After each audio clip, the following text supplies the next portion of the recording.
40 में 40 की संभावनाओं के मौन मूल्यांकन के बाद बारी थी नरेंद्र मोदी के संबोधन की। आज तक बिहार में कभी बीजेपी का सीएम नहीं बना।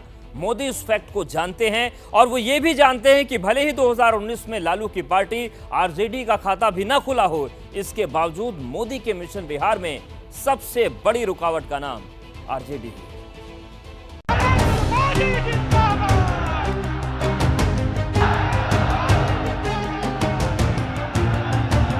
बिहार में 40 सीटों का चक्रव्यूह एनडीए कैसे भेदेगा? किन मुद्दों को तीर बनाकर छोड़ा जाएगा और किन कामों को ढाल बनाकर टिका जाएगा? ये नवादा के मंच से नरेंद्र मोदी ने जग जाहिर कर दिया। बीते 10 वर्षों में गरीब कल्याण के लिए जो काम हुआ वो आजादी के बाद के 6 दशकों में भी नहीं हुआ था। जो 500 वर्षों में नहीं हो पाया, जिस राम मंदिर के निर्माण को रोकने की कांग्रेस और आरजेडी ने बरसों तक कोशिश की, वो राम मंदिर बनकर तैयार हो गया। मोदी ने भारत को आंख दिखाने वालों को सबक सिखाने की गारंटी दी थी। नतीजा, जो भारत को आंख दिखाते थे, अब वो आटे के लिए भटक रहे हैं। यहां बिहार में तो गजब हाल चल रहा है। यहां इंडी गठबंधन एक उम्मीदवार खड़ा करता है तो दूसरा नेता कहता है कि असली उम्मीदवार वो है। यहां आपस में ही सिर फुटबॉल मची है। आज इंडिया गठबंधन पर मोदी का ये अटैक बीजेपी के चुनाव प्रचार का सार है। 19 अप्रैल को 21 राज्यों की 102 सीटों पर मतदान होना है। इनमें से एक सीट नवादा भी है और उससे पहले हर सीट पर मोदी के तरकश से यही तीर निकलेंगे। सवाल है कि नीतीश फैक्टर मोदी के मिशन 40 में कितनी मदद करेगा। पिछली बार भी नीतीश कुमार बीजेपी के साथ ही थे और मुझे लगता है कि बीजेपी और जेडीयू ये नेचुरल अलाई हैं।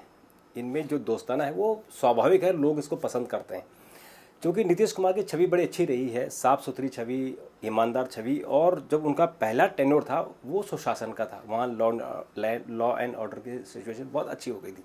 और उनका जो पिछड़ी जाति में उनका प्रभाव है, एक तो वो खुद ही कुर्मी है और उन्होंने एक अति पिछड़ा भी वहाँ एक वर्ग तैयार किया। तो अगर हम एनडीए को ओवरऑल देखें, नीतीश कुमार देखें, जीतन राम मांझी देखें और उसमें हम अगर चिराग पासवान को भी देख लें जो दलितों के नेता हैं, तो इन सबको अगर हम मिला दें तो अगड़ी जाति के लोग वो बीजेपी के साथ होते हैं और जो पिछड़ी जाति और मुस्लिम समुदाय है वो नीतीश कुमार के साथ होता है और बाकी जीतन राम मांझी का जो अति दलित है वो उनके पीछे है और जो दलित समुदाय है वो चिराग पासवान के पीछे है। तो 2019 में भी एनडीए को 40 में से 39 सीटें मिली थी।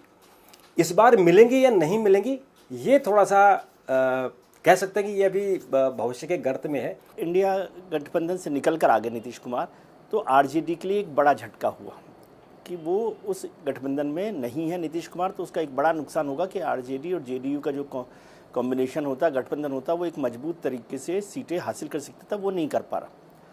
अब दूसरी बात, नीतीश कुमार जी के बार बार आने जाने आवागमन से उनके क्रेडेंशियल्स कमज़ोर हुए हैं, विश्वसनीयता कमज़ोर हुई है। तो बहुत सारे लोग कहते हैं कि इसका नुकसान होगा। नुकसान किस तरह से होगा कि भारतीय जनता पार्टी के साथ आने से जो नीतीश कुमार के साथ जो उनकी सीटें थी, 39 सीटें थी, वो 39 सीटें तो नहीं आने की संभावना लग रही, ठीक है। लेकिन भारतीय जनता पार्टी की जो सीट है वो अपने पास रहेगी और जो जेडीयू का वोट है वो उसके साथ आएगा।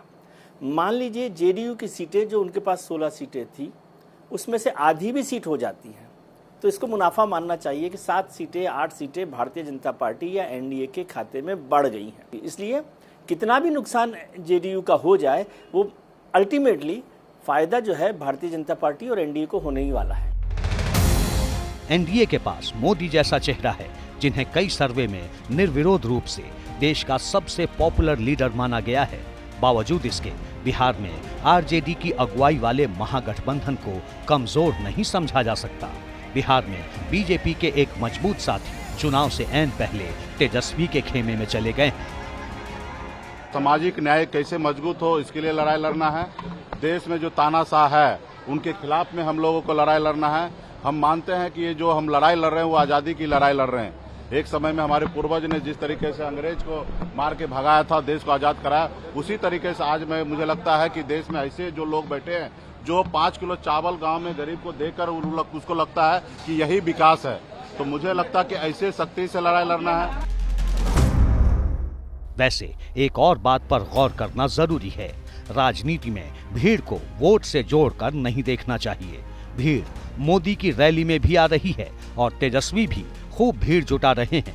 दोनों के पास कास्ट कॉम्बिनेशन भी सॉलिड है और जिताऊ कैंडिडेट्स भी हैं।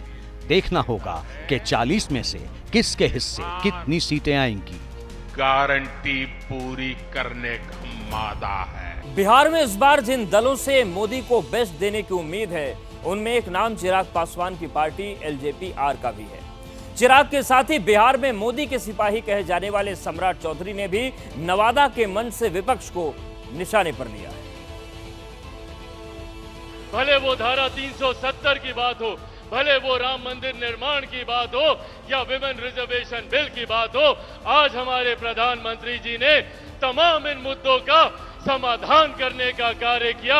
और आज अगर चुनाव में बात होती है तो इंफ्रास्ट्रक्चर डेवलपमेंट की बात होती है, यहाँ पर विकास के कार्यों को गति देने की बात होती है। जिस तरह आदरणीय मोदी जी ने इस देश में गारंटी के तौर पर कहा है, इस देश में जहां भी भ्रष्टाचार होगा उस भ्रष्टाचारी को जेल जाना पड़ेगा।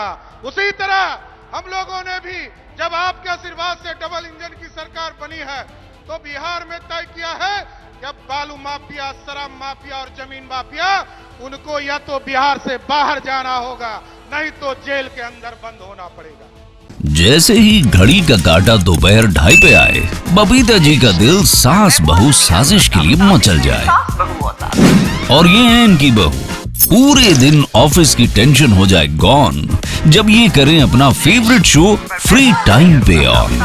इनकी तरह आप भी देखिए अपना फेवरेट शो अपने टाइम पर और डाउनलोड कीजिए एबीपी लाइव ऐप अपने स्मार्ट टीवी पर।